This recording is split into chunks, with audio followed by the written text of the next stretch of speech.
শ্রোতাবৃন্দ, এই পর্যায়ে আলা হযরতের সংক্ষিপ্ত জীবনের 6th স্টেপ পড়ছি। হুজুর সাল্লাল্লাহু আলাইহি ওয়াসাল্লামের ফজিলত ও জীবন চরিত এবং আকায়েদ বিষয়ে আলা হযরত 63খানা কিতাব লিখেছেন। হাদিস ও উসুলে হাদিসের উপর 13টি কিতাব, ইলমে কালাম ও মুনাজারাহ বিষয়ে 35টি কিতাব, ফিকহ ও উসুলে ফিকহ বিষয়ে 59টি কিতাব লিখেছেন। বিভিন্ন বাতিল বা ভ্রান্ত মতবাদীদের খণ্ডনে 400-এর অধিক সংখ্যক কিতাব লিখে রাসূল পাকের বিরুদ্ধে সমালোচনাকারীদের মুখ বন্ধ করে দিয়েছেন।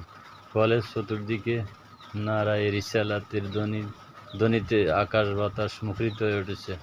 এত সংখ্যক লেখনীর জ্ঞানগত অবদান ছাড়াও তাঁর ফিকহ শাস্ত্রের বিরাট আকার গ্রন্থ হচ্ছে ফাতওয়ায়ে রেজভিয়াহ, যার পূর্ণ নাম হচ্ছে আল আতওয়ান নববিয়াহ ফিল ফাতাওয়ার রেজভিয়াহ।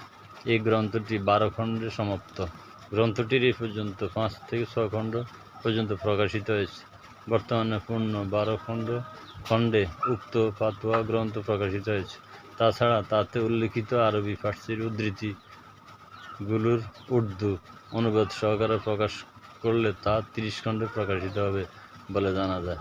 ফাতোয়া গ্রন্থের ইতিহাসে এটা এক বিশেষ মর্যাদা দখল করে আছে।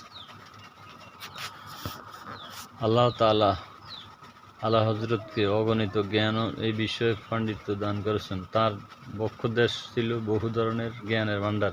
তিনি প্রায় 50টি বিষয়ে 1000-এরও অধিক পুস্তিকা লিখেছেন।